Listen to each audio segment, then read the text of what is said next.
Life as We Know It with Tom Walton. Nothing matters more in this life, it is said, than the friends who live in it.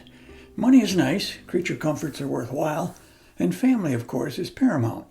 But I think what defines us as much as all that is how many people we like and how many people like us.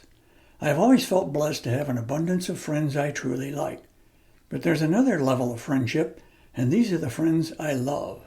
These are the people with whom I share a bond so close, so tight, that nothing can break it, even if we haven't seen each other in years. Neither the passage of time nor 1,000 miles of separation can change that.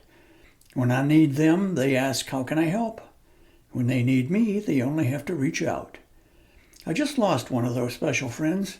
Maybe you saw his obituary in the Blade, or my Blade column about our relationship as work buddies who became lifelong friends. In a few weeks we will celebrate his life, but I'd rather not wait for that. Tom Gerhardt and I and several other young journalists joined the Blade reporting staff in the late 1960s. We quickly became a tight group of work associates hired in the name of a noble cause, one pursued in an exciting and noisy place, the newsroom of a metropolitan newspaper.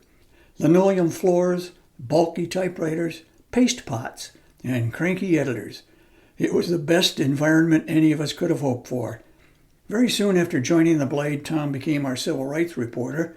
In the late 1960s, no beat at the Blade was more important. It was a responsibility Tom wanted. He was soon tested by race riots in Toledo and Detroit. It was an American story, and Tom told it with precision and grace. During our years on the city desk, Tom's desk and mine faced one another. One day Tom was getting stonewalled by a public figure he was trying to reach about a story he was developing. It was clear the guy was ducking him. After several unsuccessful phone calls, Tom asked me to try. I called and identified myself to the man's secretary. "Just a minute," she said, evidently figuring, well, at least it's not Gerhardt. She put me through. I gestured to Tom to pick up. He got what he needed, and he got the story. Our managing editor at the time, Joe O'Connor, found out about our little trickery and called us into his office. He really let us have it. We hoped it was not a fireable offense, and we were grateful Joe didn't make it one, despite his disappointment. Duly chagrined and shamed, we turned to head for the door.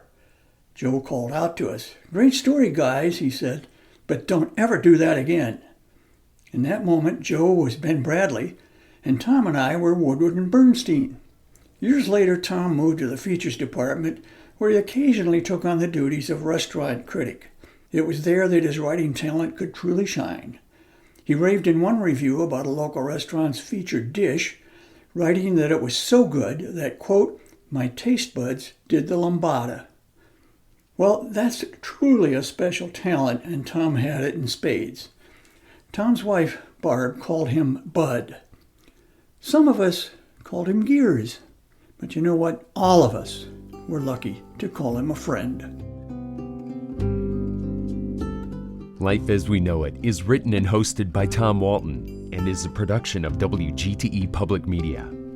Life as We Know It with Tom Walton can be heard on WGTE FM 91 every Monday afternoon during All Things Considered at 5:44 p.m. or hear past episodes at wgte.org/life.